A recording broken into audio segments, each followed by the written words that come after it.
people can help me with my computer. Oh. A technician will be with you in 4 hours. 4 hours?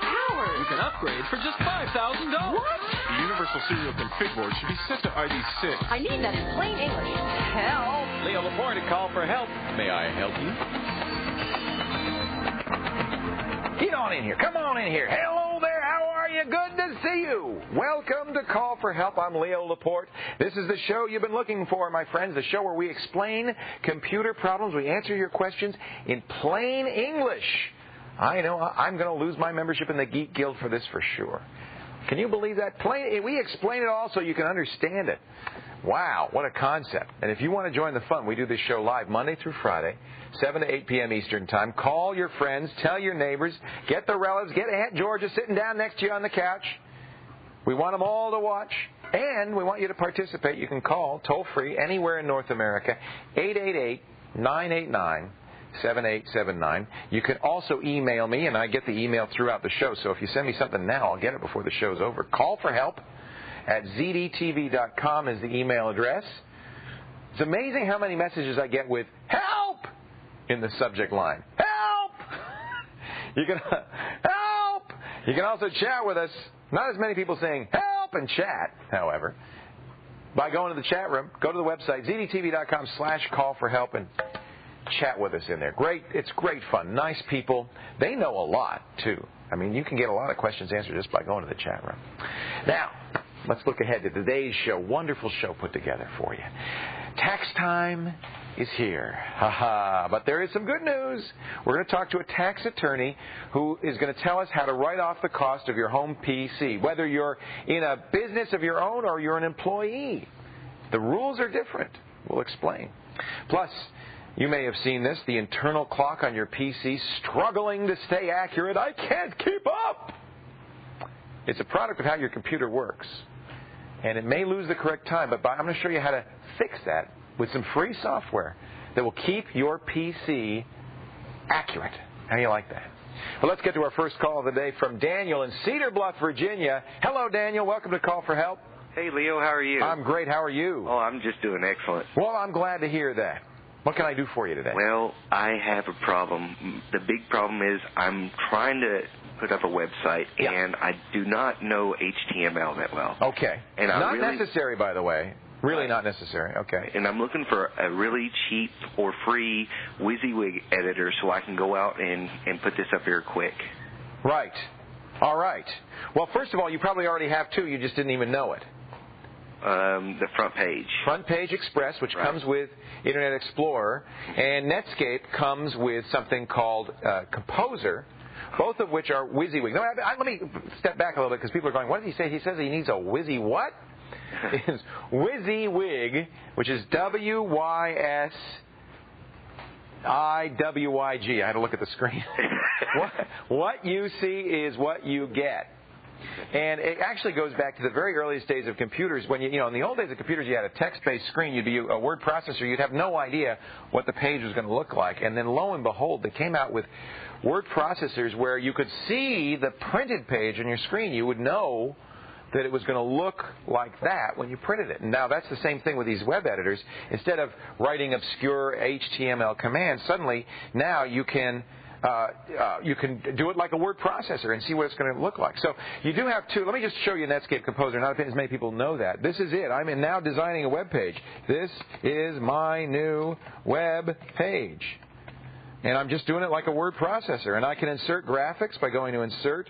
I can insert let's insert a horizontal line first. Then let's insert an image. And you get the idea. Mm-hmm. Now, this is very similar to Front Page Express. Right. So, and since you knew about Front Page Express, I'm thinking there's some reason you didn't want to use that. Well, I watch your show a lot, and I know you really don't like it, and it's... Now, wait a minute. Now, you misunderstood me a little bit. Oh. What I don't... Front Page Express as Composer is fine. They're limited, but they're fine. I have no problem with those. It's the commercial product, Front Page 2000, that I don't like. And that's a $100 product. The only reason I don't like it is because it tends to do things in a way that makes it hard to use a non-Microsoft product like this later. Right. It customizes your website so much that you're really stuck with front page. It's very hard to leave front page. Now, that's not true of Front Page Express or Netscape Composer. Oh, okay. But because I am here, I'm all about service. I'm all about value. I'm going to show you a third one that I just downloaded. In fact, I was installing it as you called. This is one I found on the ZDNet software library. It's called Cool Page. It's absolutely free. Now, I'm not recommending it because I've never used it, but I found this one. It's absolutely free. You can get a full version for $49. It's WYSIWYG, but they use wizards to make it easier, okay? Okay. So this might help you a little bit. My new web page. Why do you have to get this page up so quickly? Well, actually, the big thing is a friend of mine is asking me to set up a website for him. He's getting ready to, he has a band, a country band, and he wants a website put up. Well, this is yet another way to do it. And look, it even comes with, look at all of this clip art. So you can easily get stuff in there. This is an animated alien. It's got backgrounds. I mean, this is free. You can get this from the ZDNet software library at hotfiles.com. I mean, I'm not sure I'd use a solid brick background, but if you wanted one, it'd be easy enough to do. Okay. I think so. This is more into the country music stuff, probably like old board-looking stuff. There you well. Look, it's got all sorts of stuff in here. I don't, How about some gold lame? That might work. That's kind of an Elvis kind of a thing. Actually, it looks more like fur, doesn't it? Anyway. So there's three good choices for you. You've already got Front Page Express. Really, don't hesitate to use that. It's limited, that's all. That's the only thing wrong with it, but it's free. Netscape Composer is excellent. Here's another one that comes with a lot of clip art that might make it a little easier for you. Okay? All right. Well, thanks a lot, Leo. And good luck, Daniel, with your page for your friend. I think that's a nice thing to do. Thank you, and I'll send you the web address once it's up. Would you? I'd love to see it. Oh, I'll send it to you. Wonderful. I'll look for that. All right. Thanks, Daniel. See you. Thank you. It's time, ladies and gentlemen, for our Call for Help AOL Tip of the Week. Let me just see if I've got mail. Welcome. Yes? You've got mail. I've got mail! Well, it's NetCams Around the World Week here at Call for Help, so we thought we'd show you how to kind of use AOL to see what's going on around the world. Maybe you didn't know this, but AOL has different versions for their software built for various countries, even in other languages. So not only will you get some language practice, but it'll give you some insight to the culture and the customs, practice your foreign language skills, and maybe just impress your friends. There's Hong Kong and Japan. For those two, you'd have to download some special software to see the characters and so forth. So let me show you what you do. You click on the international section from the AOL homepage. Actually, I shouldn't really do this in AOL because it's actually web-based. So you go to www.aol.com. You can do it from within AOL, but you don't really need the AOL software to do that. And you click on the international section. And you can go and you can see all sorts of wonderful stuff. Let me just do a quick find.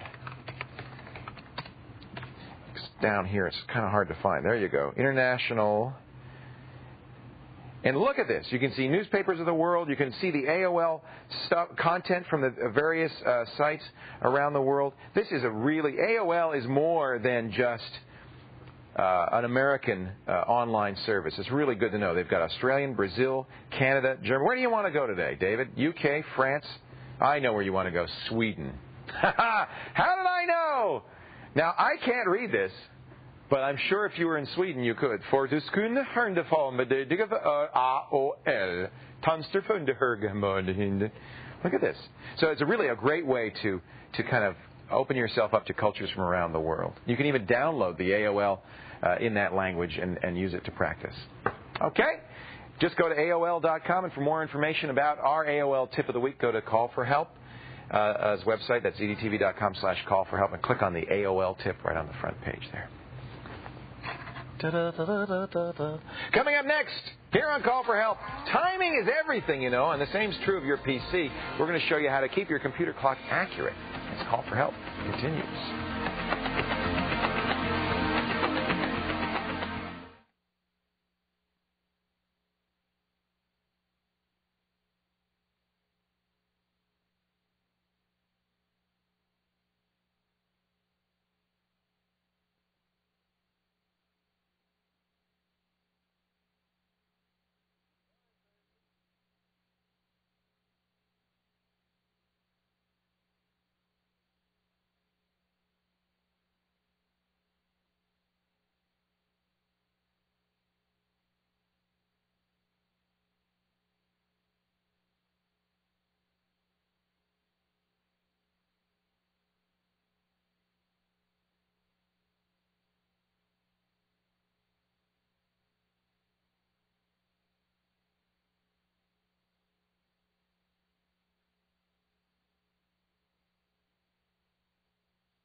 Welcome back to Call for Help. Leo Laporte here. Laurie on the line from West Columbia, Texas. Our next call for help. Hello, Laurie. Hi, Leo. How are you? I'm fine, and how are you? I couldn't be better. Good. You sound like you're in a good mood. Well, of course. I get to talk to you. First time. I thought it might be that spring had hit West Columbia. It's been spring for quite a few weeks. Oh, we just are getting spring here now. And it's very nice. You ought to come to Texas. Well, I've been to Texas. I was in Fort Worth just a couple of months ago, and I'm sure I'm going to be going back soon because we have lots of viewers down there. Well, come on down. We've got a nice golf course here. Where is West Columbia? It's about an hour southwest of Houston. Okay. I'll make a note of that. Okay. What can I do for you, Laurie? Well, for some reason, the clock on my computer keeps losing time. I hate it when that happens. I hate it, too. Now, there's two reasons this can happen. Now, and I can do a quick diagnosis. Does it fix itself when you reboot? In other words, does it start off at the right time and then lose time as you have the computer on? Or does it just lose time no matter what? No matter what. Okay.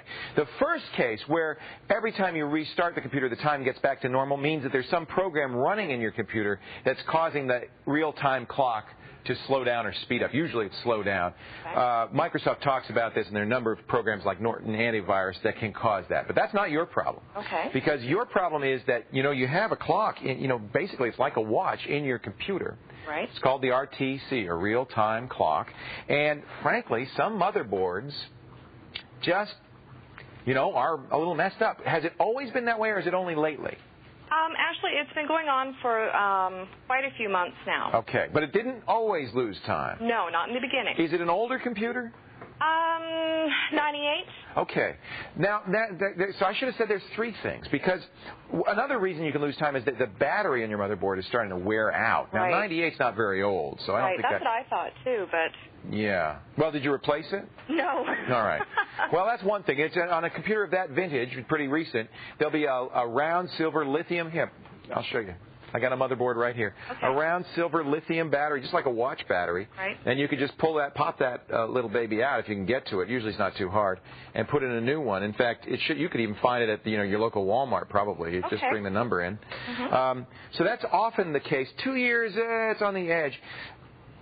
A lot of times, but see, it makes me think it's not, I don't know. A lot of times it's actually just that the motherboard's messed up. But that would usually be always, right, from the day you got it. Yeah, right. I'm going to show you a quick fix, and then you might think about changing your battery. The quick fix is, there's two of them, both software. One is to download the program like this. How much time does it lose? Well, let's see. Right now it's showing 6:21. So it's fast. It's fast. It's fast by about 8 minutes. Right, and before it was slow. Oh, it goes all over the place. Well, that's annoying. Oh, tell me about it. I think that's a battery. I'm almost positive that's the battery, okay? Yeah. But if it were consistent, because if it's the motherboard, it'll always be the same. You always lose every hour you lose a minute or whatever. Yeah. This is one thing you can use. This is a free program called Dimension 4, and what it does is when you go on the net, it automatically synchronizes your clock with the atomic clock at the U.S. Naval Observatory or another time server. They're all over the world. And we use this here so that our machine is always accurate, Right. So every time I start up, I have it do that. Now, that's one solution. If your clock were changing at a consistent rate, and that's usually the case if it's a bad motherboard, this is a program that you can use called Tweak Easy. It's not very expensive, just a few dollars.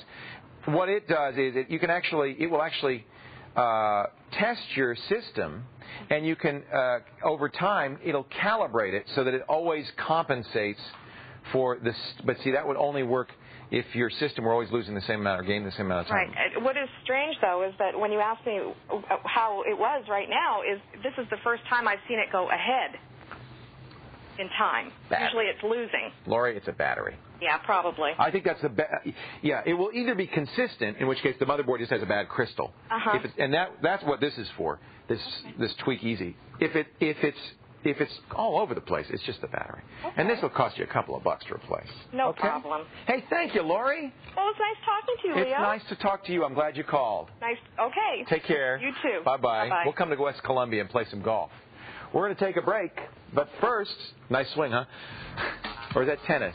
We want you to test your tech knowledge in our daily quiz. Now, here's how this works. If you know the answer, you go to the website, you click on today's quiz, you get your answer right. You're going to get in that drawing there for 1 year membership at smartplanet.com, a wonderful online learning site. And all you got to do is tell me what this is. What is calibration. Oh, come on. You can get this one. This is an easy one. This is a gimme.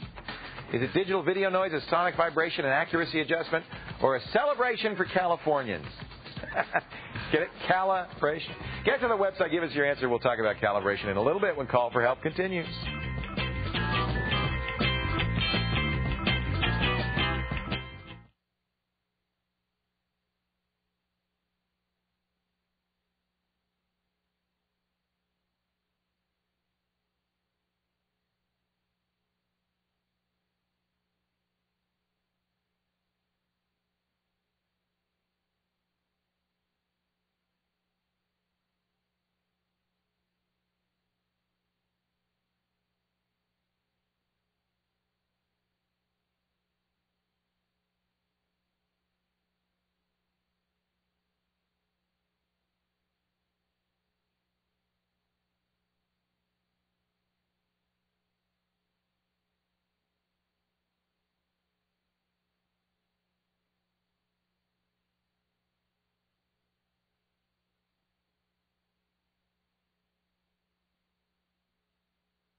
Taxman's coming, hide your cash, girl. If the taxman's been to your house and you're wearing a barrel instead of clothes, maybe you'd be interested in saving some money with our free file of the day. Every day, a free program you can download and use, and the IRS will not get a piece of it. This is actually a great one. If you use Winamp, which is our favorite free MP3 player, let me launch Winamp right here and show you what it'll do. It has a really cool program called Geist. This is the download. It's a plug-in for Winamp. Now, what I'm going to do here is show you. We go to Options, Preferences, and I'm going to look at Visualization Plugins. Here it is, Geist for Winamp. Once you download it, it'll show up if you put it in the right spot. Geist has the instructions. And then you can configure it to do all sorts of cool things. Let me show you what it looks like. Let's start the plugin. This is a full-screen plugin, which means we're going to get lovely. Hello? Hello, computer. Hello. No, that was a song playing. It crashed. You know, I've been using Geist for a long time, and that's the first time it's ever crashed on me. That's a hard crash, too. I don't. The mouse is gone and everything. Oh, it's back! And let's try again. You think I should close it and do it this way? Let's do. Ye of little faith. Well, anyway, it's really neat. It gives you a picture of your desktop. And then you can listen to music. No, it gives you, that's really weird. I don't know what's going on. It gives you a really awesome visual effect. There it is. There we go. This is wonderful. I used this at my New Year's Eve party. I had the computer play the music for the New Year's Eve party and projected this on the side of the wall. Then I gave everybody Raspberry Punch, and they thought they were back in Haight-Ashbury in the 60s. All right. That's enough of that. That's our free file of the day, worth every penny, let me tell you. Check in every day to see what free, fresh PC goodies you can download from the Call for Help website. In the chat room, what are they doing in the chat room? They're laughing at Leo. He couldn't get Geist to work. Actually, I think it was because I thought I had the music playing, but I couldn't. I guess I didn't have the music playing. They're talking about WYSIWYG editors, things you can use. Thomas says use Notepad for doing a web page. Let me tell you something, Thomas. I asked the man who invented the World Wide Web, Tim Berners-Lee, what he used. He said, we never thought anybody would ever see HTML. We never intended for anybody to see that. It's a machine-readable language. We thought everybody would be using WYSIWYG editors. So if the guy who invented the web says use a WYSIWYG editor, I guess he knows what he's talking about. Join us in the chat room, will you? ZDTV.com/call for help. Click the interact button. Meanwhile, moving right along, let's go to Guam. Oh. Yes, it's you, Rex, from Dado, Guam on the ZDTV Netcam Network. Guam. Guam, lovely Guam. I bet you don't have this one yet. What is that? This is a Guam flag. Is that the new Guam flag? Well, it's been like this since. Well, why don't we have it then? Let's get the Guam. Can you mail that to us? Sure, I will. And you can print it out and stuff, you know. Oh, actually, just email me one. I'll print out. That's exactly. Right, I'll make it. Right. That's a great idea. Right, and the Philippine flag. Yeah, you got them all. Yeah. Well, I'm originally from the Philippines, and now I'm living in Guam, and there are the Philippines and Guam, and it's international. Right. International Week for Call for Help. Right. I'll tell you what, we got a flag we're not using these days. Why don't I send you the Canada flag? Oh. And we'll do a little trade, a swap. Okay. No, I'm just kidding. Rex is a wonderful guy. Rex, you won, I think, every category in the Netcam Film Fest last year. Have they disqualified you for this year? Well, they haven't said anything, and I guess it's still open, and I'm sure that you're friendly enough to let me in again. Have you entered? Are you going to enter some stuff? I am going to. We're going to start filming this Saturday. Wow, that's great. And it's going to be so cool. Well, maybe I can help you with a problem, and I look forward to seeing your movies. Rex just does the best stuff. He's got a great future in filmmaking. Really? Now. What's your question?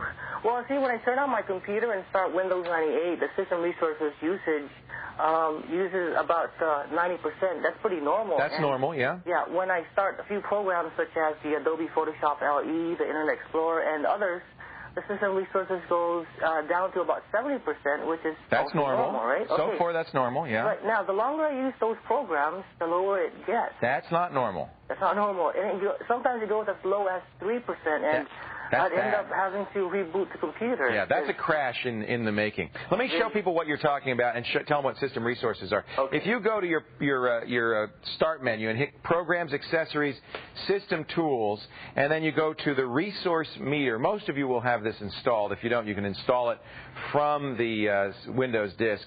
What it does, and it goes down here in the system tray, but if I double-click it, I'll bring it up. It shows you your system resources.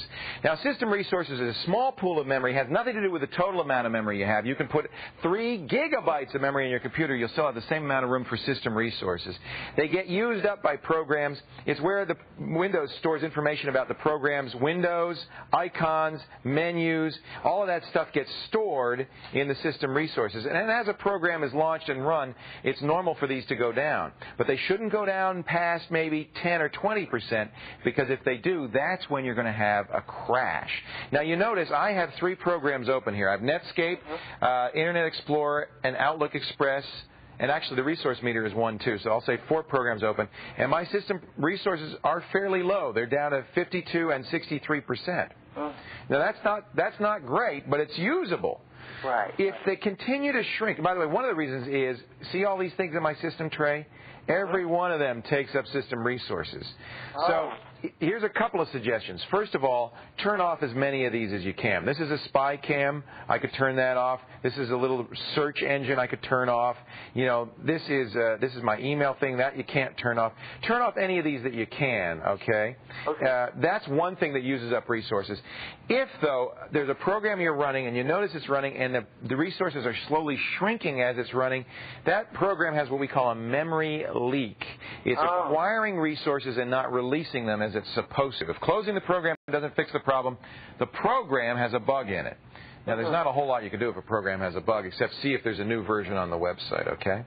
Right. And the only way to recover these resources, you already said it, is restart Windows. There is no memory manager alive that can fix this problem.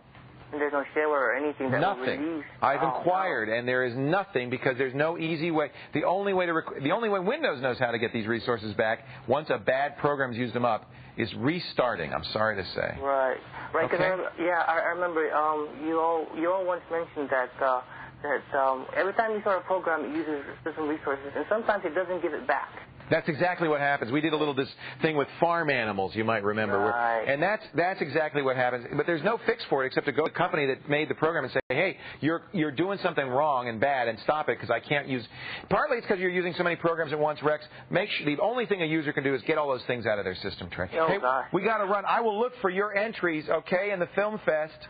Okay, and of course I'm inviting everyone else to try and... Good. You know. Try and beat him. He practically swept. I'm not kidding. Hey, thanks, Rex. We'll see you later. Bye-bye. Take care. Rex from Guam. It's great to talk to him. One of our net cams around the world. And we're going to have a Canadian net cam later, aren't we? I think we are, so I'll save this flag. Stick around, folks. A little later in the show, we're going to show you how to write off the cost of your home PC when tax time rolls around, even if you're not a business person. Coming up next, we're going to have today's news story and our Macworld Mactip of the day. It's all ahead as Call for Help continues.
Welcome back to Call for Help. Leo Laporte here, taking your calls, answering your questions, talking the talk, walking the walk, and looking for your V-mail. If you haven't sent us a V-mail yet, get on the stick. All you got to do is have one of these net cams. I know many of you do.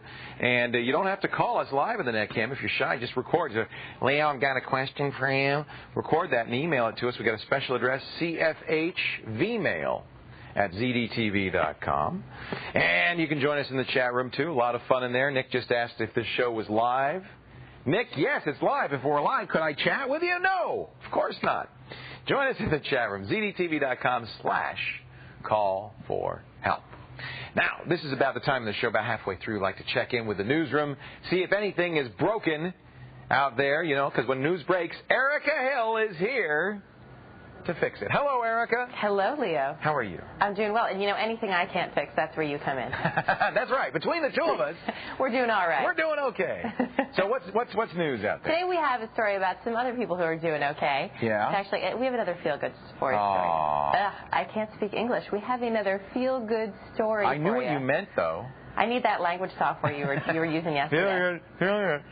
Well, tell us the story. Well, you know, Leo, it's hard to believe, but not all kids naturally take to computers. And those who are left behind could lose out when it comes time to get a job. So just how do you make sure that kids learn the computer skills they need? Janet Yee reports on an innovative program based at one of the nation's best universities. Kevin Conley's got his own game. Who wants to be a thief? That's how the 19-year-old describes his life growing up in housing projects on Boston's South Side. I mean, that's how, immature I was when I was younger. And computer club taught me a little maturity, made me a little more creative, and made me want to do something when I get older. Stick this side first. The Computer Clubhouse, 15 exist today, founded first in 1993 by the Computer Museum and MIT. Today's kids, tomorrow's musicians. Artists, dancers, whatever they choose to be, research shows 60% of careers will require computer skills. The clubhouses are giving a head start, a chance to learn technology. The center's focus is on underprivileged kids 8 to 18. We didn't see the clubhouse just as a place for kids to come and surf the net. We wanted them to create their own web pages, to make their own presence on the web. We sometimes have this slogan, we say, don't surf, make waves. We want the kids in the clubhouse to be the ones that are creating things out there in the world. Creating things is just what Kevin Conley is doing. With the help from Clubhouse mentors, he's mastering the art of software animation. Now remember, this is the guy who figured on growing up as a thief. I didn't think that I'd be able to do the same stuff they use to make a commercial. I didn't think I'd be able to use the same stuff they used to make something like Jurassic Park, similar programs.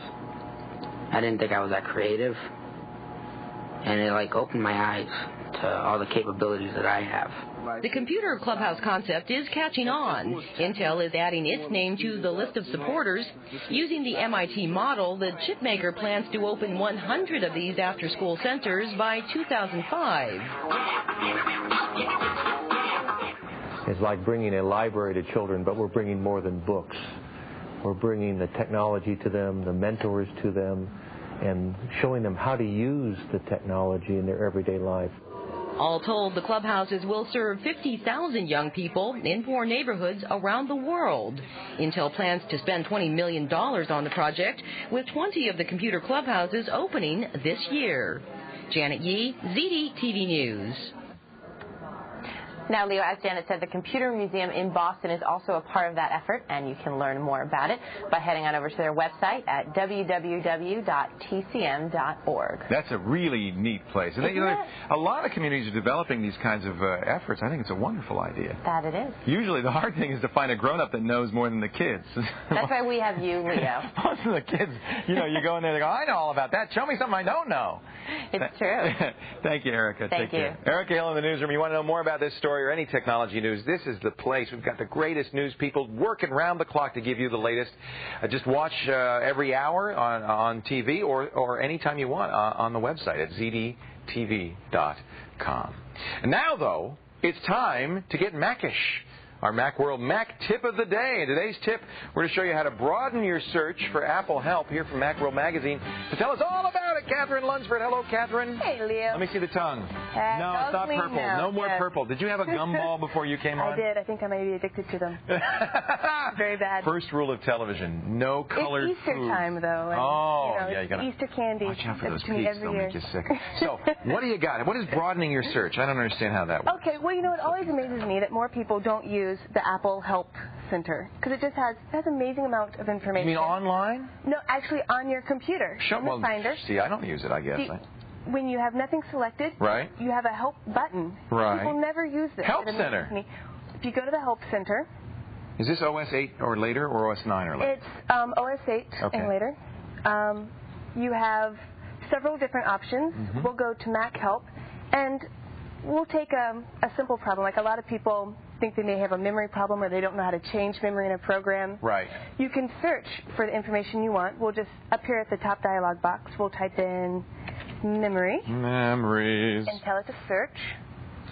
And it's going to come up with a list of articles that we could read, of topics.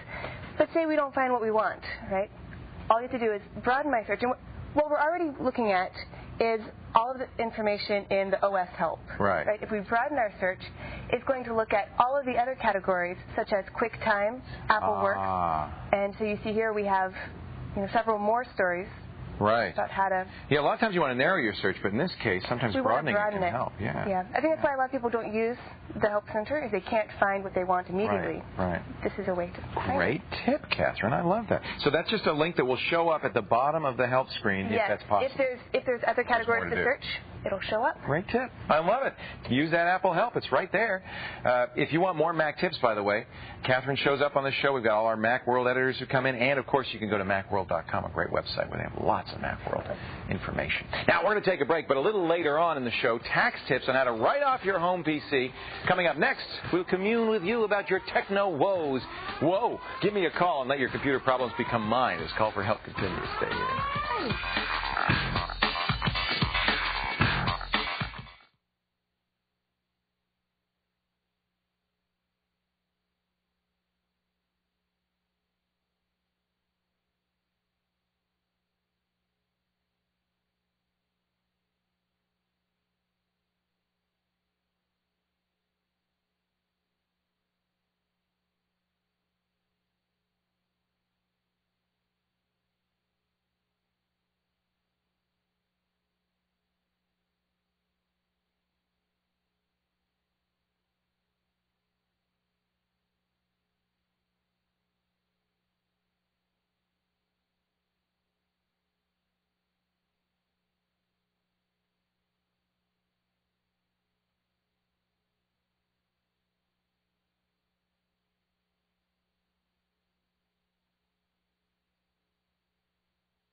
There it is, the lovely and talented Call for Help webpage. We've got 375 people slaving all day long to make this full of stuff. Actually, not true. Really only a few people, but they work so hard. It feels like 375. There's so much good information here. I don't know where to begin. How about AOL Help? If you are an AOL user, we have, over the last 2 years, done so many things on America Online that help you get more out of it. You'll find quizzes, information, how-tos, and more, all available at our AOL Help site. It's all part of www.cdtv.com/call for help. Debbie's on the line from Noonan, Georgia, our next Call for Help. Hello, Debbie. Debbie? Hello. Hi, how are you? Fine, how are you? I'm great. What can I do for you? I'm trying to get a new keyboard, and I want to get one of the people have been telling me about the ergonomic keyboard. Yes. So I want to know what the benefits of that are. Have you had any problems with your hands or wrists or arms? No. Okay, so you just want to forestall any problems. Mm-hmm. You know, I have to say, I always kind of said, ergonomics is not for me. I'm a big, strong guy. I don't have to worry about ergonomics. Yeah. And about 2 months ago, started getting tendonitis in here, and I couldn't figure out. It was getting worse and worse. I moved the mouse from the left to the right, started using my right hand. This got better. So it can happen to anyone. And it is more than just a keyboard, obviously. You want to have we've done ergonomic segments. If you go to our website, you can read up on all of the things. But something as simple as changing the way you do things often helps. Let me show you. I have an ergonomic keyboard here. This is the Microsoft Natural keyboard. It's about $70. Right. And you see what they do here to make it ergonomic. Where should I show this to? Should I show it to you? Okay. They make this, first of all, they've got a wrist rest. You see that? Right. That's to keep your wrists. There's some controversy over whether wrist rests are the best thing or not. Okay. The thing that's interesting about it is they've split the keyboard here into two halves. And what happens is, I'm going to come around and show you how it looks when you type, is your wrists are tilted out a little bit now. I don't know if you can tell that. Okay. Now, I find that very confusing, and every time I've used one of these, I've gotten kind of motion sickness, believe it or not, and abandoned it. So what I would strongly suggest is try before you buy. If you can find a friend who has one, just to see if you can live with it. It's so different. Now, of course, a lot of ergonomic research has gone into this, and they've determined that this is a better way to have your hands, you know, spread out and so forth, have the wrist rest. And there's a lot of other things about this keyboard that make it different. But I don't know if you need to do that. I think a lot of what you can do is merely getting a workstation and a chair that are properly positioned so your arms, if you go to the website, I'm not an ergonomic expert, but things like the arms want to be an L. You don't want to have your wrists tilted up or down. Things like that. I have no idea. I do a lot of typing, always have, and have never had any problem. I have no idea why all of a sudden I've had trouble with my mouse hand. And it's just, you just don't know. But it probably is a good idea to at least look at the ergonomics of your workstation. Do you do a lot of typing? Sometimes. We got a different kind of mouse, the trackball. Those help a lot. I'm going to go to a trackball. Now, there's the kind we have is the kind that it sits on the table, on the counter, and you use your thumb. Yes. And I think that may be better. And certainly for me, I think just changing. Like going from left to right hand and changing is going to help. I really like it. It is only prudent to do this and really, check your workstation. We have numerous articles. In fact, what I'm going to do is I'm going to get our web producer to put up some of those articles so that you can see them. We'll see if we can put them on the front page so that you can get to them in the next few days. But if not, I will put links in my after show email. Do read those. We've done at least 6 ergonomic segments because I do think it's very important, and everybody should do that. And you don't want to have this happen, especially if you make your living on the keyboard. Stick around, folks. Thanks for the call, by the way. Stick around, folks. We're not done yet. That PC sitting in your home may end up saving you money at tax time this year. We're going to show you how you can write off your home PC. When Call for Help continues.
Oh, hi. Welcome back to Call for Help. Leo Laporte here. It's coming. Oh, no, April 15th. Tax time is approaching, and I'm sure if you are a Soho, a small business, a small office, a home office, what must be on your mind is, can I save some money on those taxes? We've got a pro in here to help, especially to see if you can write off your business computer and business computer equipment on this year's tax return. So with advice on how to legally take the deductions you deserve, tax attorney and CPN, my good friend Stephen Moskowitz. How long have we known each other now? At least 10 or 12 or 15 years. Yeah, and you get taller every time we meet. Feels that way, doesn't it? It's great to have you in, Stephen. Leo. Stephen's online at 888-TAX-DEAL. That's new since the last time I saw you. And he does taxes all over the darn place. Let's talk about deducting your computer, because in times past, it was a little harder to deduct your personal computer, wasn't it?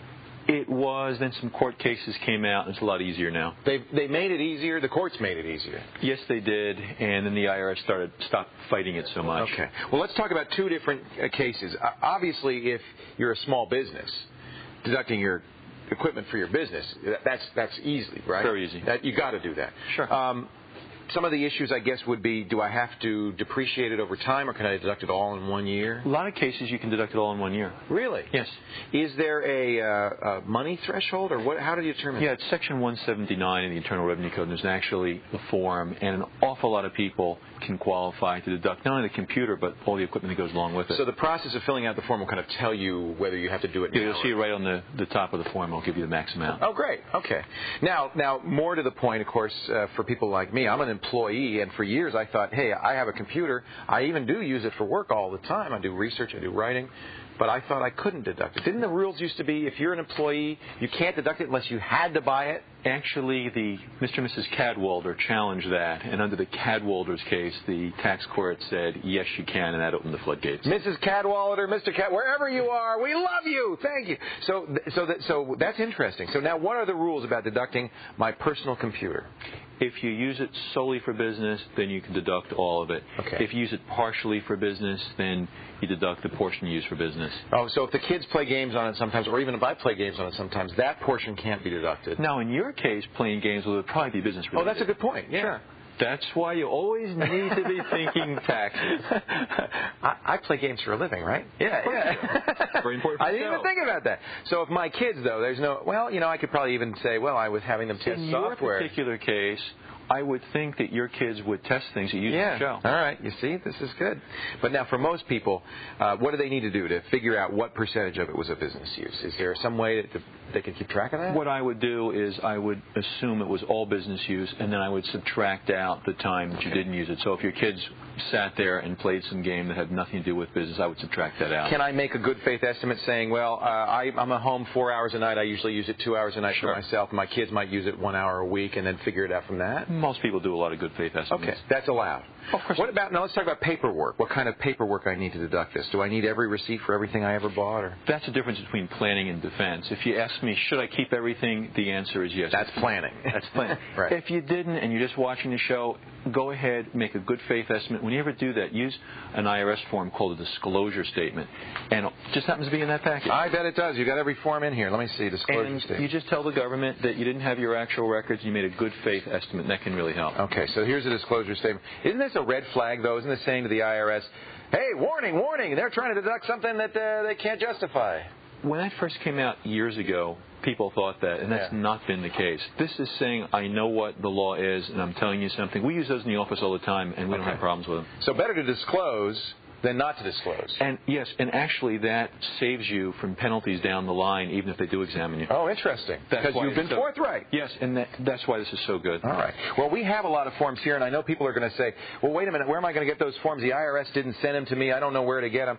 Well, you can go to the IRS website. They have actually all of these forms online, and we've put links on our website to all the key IRS forms, including that disclosure form, some of the forms you've told us about. If you're a small business, you're going to be using the standard plain old Schedule C, right? Sure. And here is the Schedule C that people probably have seen before. That's pretty straightforward. If you're not a small business, where on your 1040 would you deduct a computer? Schedule A under miscellaneous. So it's your standard itemized deductions. Yes. Okay. There's a threshold, isn't there, that you have to hit? You have to exceed 2% of your adjusted gross income, but that's pretty easy to do for most people. All right, especially if you have a mortgage or anything like that. That's been a godsend to me. I'm just going to buy more houses. There you go. Thanks so much. Stephen, you're the greatest, folks. Thanks, Leo. 888taxdeal.com. It sounds like an ad, but actually it's Stephen's site. And I guess your phone number, probably. It just happens to be our phone number as well.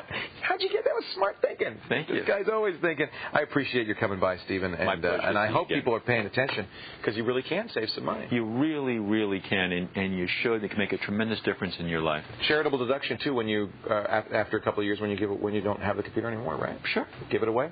Get a little more money back out of it. All right, to find out more about these deductions and doing it on this year's tax, why wait? Check out Stephen's article on the Call for Help website. It's at zdtv.com/call for help. I want to show you one more thing on our Call for Help website. On a small business note, if you've got a small or medium-sized business and you think your e-commerce site is top-notch, you could win the Merchant of the Week award that's being given out by another show here on ZDTV called Working the Web. I hope you've seen the show. Now, we've got a link to that contest here on our website. Let me just see if it's on the front page or is it... It might be, we have to go to the Soho section, I guess. So let me click on Soho and show you. It's right down at the bottom of the Soho section. I want you to go to Working the Web and then click on this Merchant of the Week contest, okay? You can nominate your own site for one of 3 finalists in this week's category. Each winner gets a free promotion on ZDTV. And if you vote, and we encourage you to vote, you can register to win prizes that we give away in a weekly drawing. ZDTV.com/call for help, as always. We're going to take a break, but first test your tech knowledge in our daily quiz. Here's how this works. If you know the answer, you go to the website, you click on today's quiz, get it right, you're in the drawing. A year's membership to smartplanet.com. Our quiz question of the day: what is calibration? Is it digital video noise, a sonic vibration, accuracy adjustment, or a California celebration? Let's do it. Get to the website, give us your answer, and we'll talk about calibration when Call for Help continues.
Welcome back to Call for Help. Before the break, we asked you what this calibration thing is. And it is, of course, C, an accuracy adjustment, like calibrating your clock. Hope you got that right. Good luck if you did. You're in the drawing for a year's worth of SmartPlanet.com, a great online learning site. Let's take a look at some of the email we've got here. We're talking about ergonomics earlier, and a lot of questions and answers about ergonomics. Here's a question from Johnny who says, hey, Leo, how's the IMAX hockey puck fit up to ergonomic standards? I'm a kid, and it feels great for my small hand. And that's one of the things, Johnny, I think that we've all agreed is that while adults don't seem to like the iMac mouse, I don't like it all that much. Kids love it. My kid loves it too, and I think it is the small size that makes it really perfect for children. So I'm glad you like it. If it feels good, often that means it is good for you. You know, trust your body. Here's one from John. He says, I have a Microsoft Natural keyboard. My wife and I have both had carpal tunnel surgery. Wow. That's, I guess, before they got the keyboard. We love this keyboard, find it much easier to use. The fatigue that it saves our wrists compared to a standard one is pretty substantial recommendation for that ergonomic keyboard. And finally, Darren, who signs himself Master of the Obvious, says, dude, you admitted on the screensavers you have an ergo mouse meant for the right hand, and you use your left hand on it. No wonder you got a problem with your hand. Get a left-handed or a normal mouse, and you won't have the problem. It's true that all the mice I use, every single one, here and at home, are these right-handed curved mice. There's only one company in the world that makes a left-handed mouse, and I'm too cheap to buy it because it's like $150. So maybe you're Master of the Obvious, Darren, but I think you might be right. But, you know, I'm getting used to using it in the right hand. It does feel better. Thanks for all the email. Thanks for watching the show. Coming up next time on Call for Help, would you like people to see your life? I mean, I'm not talking about your website. I'm not talking about pictures. I'm talking about a live spy cam that lets the world see you as you are every moment of the day. We're going to show you how to do that with Silicon Alley on tomorrow's web workshop. That's it for this edition of Call for Help. I'm Leo Laporte. Thanks for joining me. Remember, if you've got a problem with your personal confuser, don't whine, don't moan, don't yell, don't beat it up. Just call for help. We'll see you next time. Bye-bye.